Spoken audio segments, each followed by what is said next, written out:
Let go of how and watch what happens.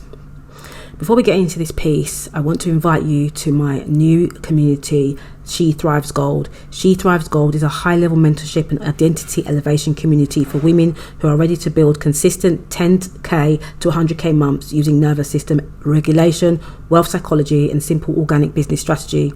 Inside this space, you'll learn how to shift into the version of yourself who can hold abundance, create offers that actually sell, and build a sustainable digital business without burnout or chaos.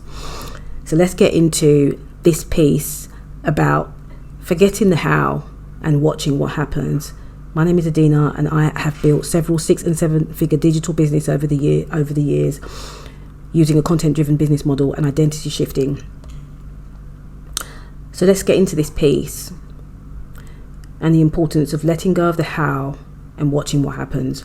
A few years ago, I sat on the edge of my bed staring at a vision board that had started to feel like a cruel joke. The images of ocean view apartments, speaking stages, 10k mums, and a photo of a woman in a silk dress holding her laptop in the sun used to make me feel alive. But that morning, they just made me feel like a failure because I didn't know how. How to get from the version of me who was scared to check her bank account to the one who trusted money would always show up. How to go from invisible to magnetic, and how to actually believe the affirmations taped to my mirror. So if you've ever found yourself asking the same questions, how will it work? How will I afford it? How will I make it happen? This is for you. So listen up. The obsession with how. Women who create coaches, healers, artists, entrepreneurs were taught to be practical. We're told to build funnels, write strategies, make projections, and stay grounded. But if you've ever felt the pull of a vision so clear it almost hurts, you know logic isn't what brought you here. It's faith. It's a feeling. It's that deep, wordless knowing that something bigger wants to move through you. Yet somewhere along the way, we start clutching the steering wheel of control, demanding the universe give us the how before we'll dare to move. We start treating the mystery like a math problem. I want to talk about control here. Control is a nervous system strategy. When your body doesn't feel safe financially, emotionally, relationally, it tries to protect you by keeping everything predictable. Your brain, wired for survival, wants guarantees. So when you set a big, beautiful vision for your business or the next creative leap, the first thing your subconscious asks is, okay, but how? It's not resistance, it's protection. That anxious loop of planning, overthinking, tweaking your offers, checking your analytics, that's your nervous system scanning for danger. It's saying, if I can just figure out the plan, then I can relax. But here's the twist. You won't find the plan until you relax. Safety creates success, not the other way around. Let's get on to energetic alignment over effort. There's a moment in every woman's journey where she realizes the grind is not the way. Maybe you've hit the wall of burnout. Maybe the strategies that worked before suddenly stopped working. And maybe you've noticed that your energy, not your effort, determines your results. That's energetic alignment.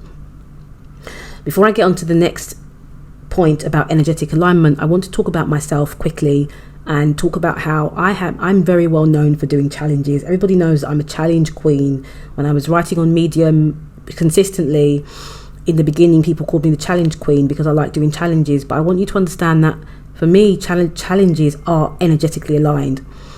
I do challenges periodically. I do them monthly, but I do very difficult challenges periodically because it aligns with my energy. And it fits with me. If it doesn't fit with you, then don't join. Don't sign up to do any challenges, or do a challenge, but do it according to your energetic alignment. When your energy, your beliefs, emotions, and body align with what you desire, you stop pushing and you start receiving. Money flows differently, opportunities land more easily, and you magnetize instead of chase. Because abundance isn't something you get, it's something you allow. Let's get onto the subconscious layer. Your subconscious mind doesn't respond to logic, it responds to familiarity. So if you grew up around scarcity, struggle, or fear of success, your system learned that expansion feels unsafe. So even if you consciously affirm, I'm ready for more, your subconscious mind still whispers more means risk. That's why you self-sabotage right before a breakthrough. That's why you oscillate between momentum and shutdown. The work then is not about figuring out how, it's about teaching your body and subconscious that it's safe to thrive. Through gentle reprogramming, breath work, somatic release, journaling, or subconscious meditation, you start to anchor in new safety around abundance, and from that safety, clarity emerges. This is where clarity emerges. It emerges from safety. What letting go really means. Letting go of how doesn't mean giving up your goals. It means releasing the belief that your logical mind is the only intelligence that can get you there. I want to just quickly talk about goals here, really, really fast.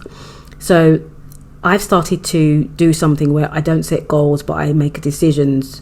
I learned this from watching Natanya Bravo, where she talked about, instead of setting goals, she makes decisions. She decides, I'm making 10k a month or 20k a month or 30k a month, or whatever it is that she's decided to do. You start to trust the part of you that dreams bigger than your current circumstances. That part feels pulled, not pushed. As Lao Tzu wrote, when I let go of what I am, I become what I might be. Letting go is an act of becoming. It's stepping out of figure it out energy and into feel it out energy. It's saying, I don't need to know the path to take the next step. Here are some signs that you're shifting into trust. You'll know you're starting to let go when you feel less urgency to make things happen. You find yourself talking aligned action, not frantic action. You start celebrating micro moments of ease. You begin noticing synchronicities, the email that lands at the perfect time, the person who mentions your dream client out of nowhere, and you stop treating rest as a reward and start seeing it as strategy. Because in the new way of creating, your energy is the business plan, your peace is the strategy, and your alignment is the magnet. Here's a practice for releasing how. If your mind still clings to the need for control,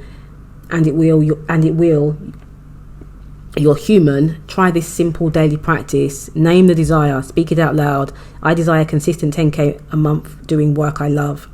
Notice the tension. Where does your body tighten? Where do you feel the but how? Breathe into safety. Place your hand on that area. Inhale deeply. Whisper, it's safe to receive. Shift the question. Instead of how will it happen, ask who am I being as it unfolds. The act from alignment. Do one thing today that embodies that version of you, even if it's as simple as sending one brave email or taking a nourishing break. When you shift your identity before the outcome catches up naturally. So what happens when you let go? When you stop micromanaging the how, something beautiful happens. You start living in co-creation instead of control. You stop chasing and you start attracting. You stop waiting for the perfect strategy and you start trusting your intuitive nudges. You begin to see that the universe, or whatever name you give to the greater intelligence of life, has always been working with you, not against you. The missed opportunities start making sense. The detours reveal their divine timing. The pauses become protection. And one day you'll look around and realize you're living in what used to be your someday. Not because you finally cracked the code, but because you finally surrendered to the flow. Let's close here by saying you are not behind, you are not doing it wrong, you are not late, you are simply learning the art of allowing. Every time you soften into trust, and every time you choose peace over panic, every time you whisper, I'm open instead of I need to know how, you rewire your relationship to abundance, and that changes everything. So today, let the how take care of itself.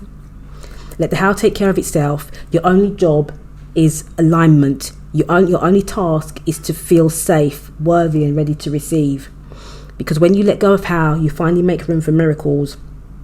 And if this message spoke to you, consider joining my She Thrives Gold new community. And I'll speak to you in my next one. Bye.